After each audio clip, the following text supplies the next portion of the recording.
The meta has gotten a little bit aggro.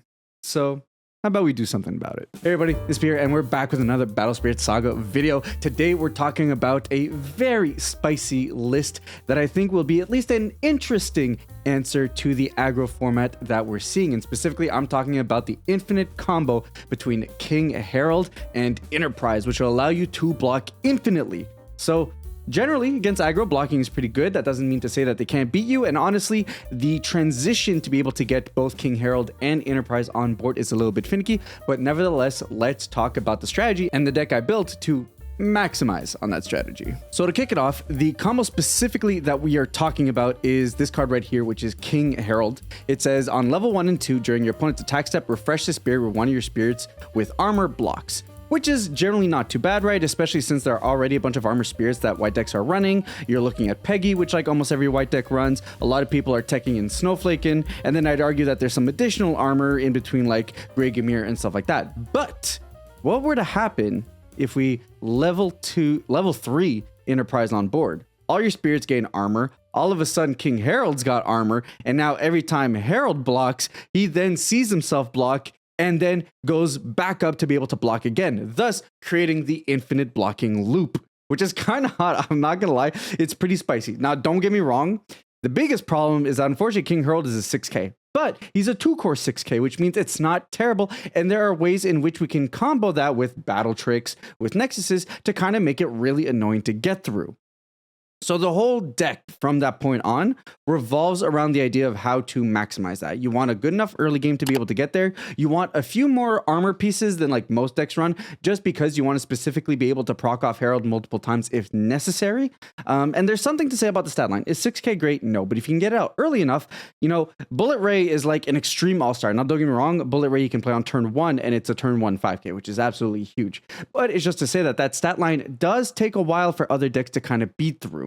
Valkyrie Mist is an incredibly good card. It causes a lot of issues. Actually, why I've been seeing myself pivoting into Grey Gamer Grey Garmer in my white decks, just because having that armor white is actually pretty relevant, especially given that he's a 6K or potentially an 8K blocker, which is pretty good. So those are kind of the techs that we're looking into the deck. So let's just break it down. Early game, we've got Bullet Ray. Like I said, it's an incredibly good early game. It can apply pressure if you need to apply pressure, or it is one of the best stat lines in the game in terms of early game drops. From there, a pair of Hollow Beast Glass Bears. The biggest reason for that is because there's nothing that really accelerates us to be able to get into an Enterprise / Herald board. That does take a little bit of work. So getting in a Hollow Glass Bear, potentially proc off. It's not the best defender, but if you're going second on 2 cores, it goes up to a 4K. It's not terrible. Maybe it slows down your opponent. At least you're basically ramping up a turn, which is pretty significant. And if you ever get the benefit of being able to do that twice, then you're in a pretty good spot. Alternatively, of course, for Peggy, we're trying to survive. Even if not in an aggro meta, this card just does so much work. It has an amazing stat line. So we go and keep that. Snowflaken, Pterosaur is still a deck realistically. It kind of like mildly deals with Curse, but the biggest reason is definitely because Pterosaur is still a menace. So the armor red, as well as being able to bounce away Confront, is a pretty big deal. Moving away from that, like I talked about, we've got Gray here, which just the armor white is the biggest reason he's there. You want to be able to deploy a body that's not going to feel as bad if your opponent Valks, right? Or just isn't able to Valk. At least you have something there. I'm noticing more and more when I lose against the white aggro matchup, it's specifically because they're just able to bounce my stuff away. It's also one of the biggest reasons that once you get Enterprise on board, now all your blockers are sticky, which is a really annoying big deal. So we're going to run a pair of those, and those all have armor, which means that even if we don't have Enterprise, if we end up in a board of King Harald alongside one of these guys, we're able to make sure that we can continuously produce more blocks than we could typically with the spirits on board. From there, we run Valkyrie Mist ourselves at 4. It's just too good of a tempo play. If you're playing against opposing white decks that go bigger, you can bounce away an Elk, which is like a huge deal. You can slow down opponents' boards. The investment is so low in terms of being able to switch off your opponent's tempo that it's pretty relevant to just have there. You could cut some number down if you think 4 is too much because there's no payoff between that. But we have a couple of sideboard options that if you want to bring him in, could make running the 4 Valks a little bit better. From there, of course, we've got 4 of the King Harald. Now, for what it's worth, I do want to mention that this is not the most optimal deck ever. This deck specifically is aiming to do the King Harald play as consistently as possible.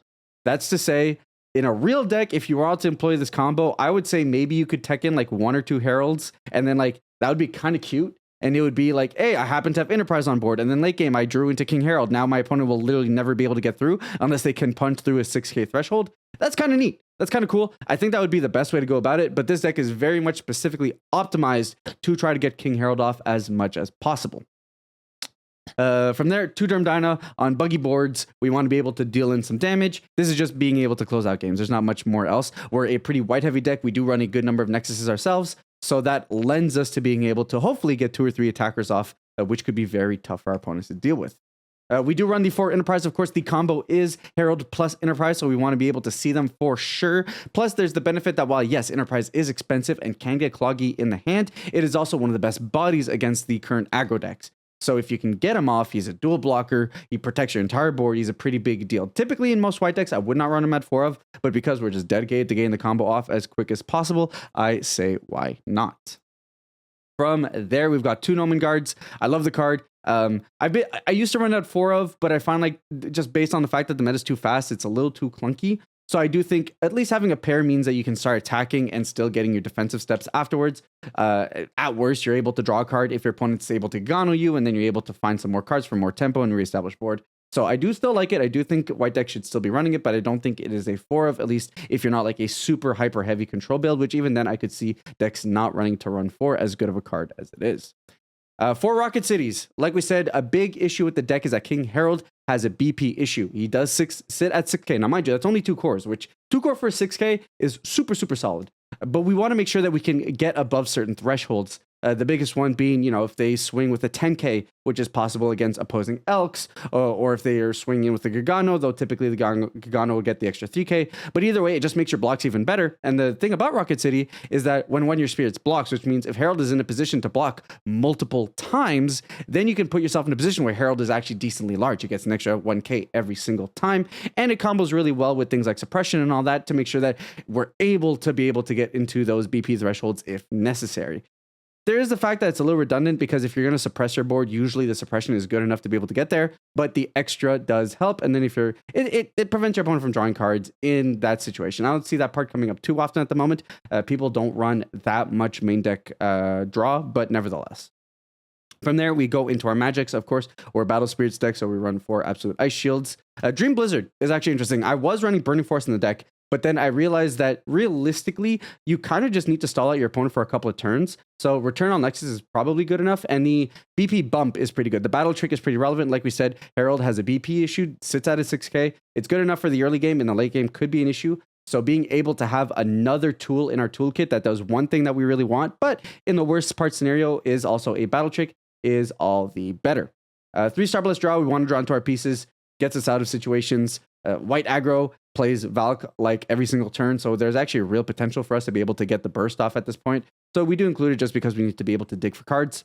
Force Suppression, best card in the format, arguably right now, just because of how much work it does. Lends itself to making sure that we don't die. It's very easy for us to play also at 2 white reductions. And then finally, the 3 Dream Bombs allows us to deal with Durm Dynas, allows us to deal early stall out for cards. In a situation, you could burst it, and it would be able to 2-for-1 your opponent as well, which is pretty good. So it's not removal, it's definitely stall, but it's stall that definitely helps out the deck a lot. So that's generally the main strategy. You're looking at Enterprise plus Herald and then a bunch of supporting pieces that allow you to be able to get the Herald off much more consistently, which is kind of nice. It's not guaranteed, but it is something that if you get down on board early enough, could definitely dissuade your opponent. Alternatively, this isn't specifically the sideboard, but these are more tech options that you might consider into the deck. I will say this version of the deck is a little bit soft to depths. So anything you can do to kind of help yourself with that, sideboard in Burning Forces and stuff like that. The Dream Blizzards can stall them out a bit, and at least depths is expensive, so they can't consistently do it every turn without losing a bunch of tempo. But nevertheless, you want to deal with purple, you can main deck a little bit of Fulla. That would protect you from the Curse Dragon combo, which can obviously get there, but naturally we're trying to hound on aggro, not necessarily purple mid-range. So, just make sure to sideboard accordingly if you're not facing the aggro matchup. This deck can very easily pivot into a control deck in the side. If you want another armor piece and you just feel like Leomel will be able to do more work for you to effectively kind of 2-for-1 your opponents, has armor purple, that's another body that can very easily fit in. Obviously, Axe Biter, it has armor itself, which procs Herald. It's an incredibly good card. I didn't want to put it in the main deck just because a lot of people probably don't have Axe Biter, but naturally, you're going to want to find room for Axe Biter in the deck if you have them. To be honest, you could look at switching out Glass Bear. You could fiddle around with these ratios a little bit. Maybe you go down to like 3 Valks or something like that. There's definitely room for Axe Spider. If you have them, I highly recommend you play them. I just did include it in the main deck of this specific deck because I just don't think at the moment people have a bunch of access to them. But it's like, yeah, if you have the card, go ahead and play it. Turbo Rex is actually the payoff for playing a bunch of 3 and 4 costs. You get, especially Valks, right? At 4 Valks, it is very tempting to be able to play Turbo Rex. So if you want to include this somewhere in like your mid-range suite of cards, you definitely could. It has the benefit also of forcing your opponent to attack. So you will get you will be able to defend with Herald or your other bodies, which means one of the situations with the deck is that because you have an infinite blocker on board, if you do end up getting the lock, you're actually not doing anything because your opponent's just not attacking into you. So you are getting more turns, but you're not putting yourself in a position to win because you're not contesting the board or yada yada, right? Like that'll only happen once you get yourself a Nomen Guard, once you get yourself a Derm Dyna. So in that sense, including in Turbo Rex in your build will force your opponent to attack into you. They're going to end up losing board. You're going to be able to attack with Turbo Rex and bounce stuff on the board. So it effectively allows you to tempo. So in a deck that runs this many 4s and 5s, 3s, 4s and 5s, especially one that runs 4 Valks, I think it's a super, super good inclusion in the deck. It's just about what makes the most sense. Like I said, this main board really optimizes like, hey, what if we want to maximize the combo? But realistically, the most competitive build of this will probably lean more on a few of these mid-range pieces between Axe Spider and the Turbo Rex. Of course, like I said, if you're leaning into other matchups that aren't aggro, you could include Fanatec Elf. It currently feels bad to play Elk because of Valkyrie Mist, but if you can get around that, it's actually not bad at all. And then finally, regain, just more defensive options. If you feel like your suppressions and ice shields aren't getting there, you can totally regain. It also allows you to go a bit aggro.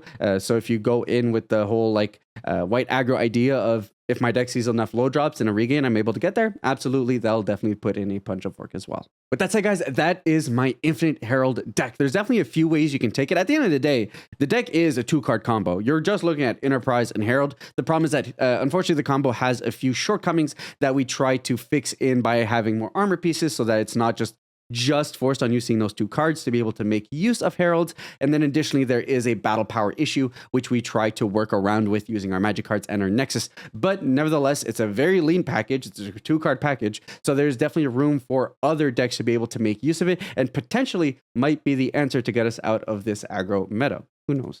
With that said, guys, if you guys want to see more deck profiles like these, they're not super competitive all the time, but I definitely fiddle around and have a bunch of fun ideas. Subscribe button's down there. And with that said, I'll catch you guys on the next one.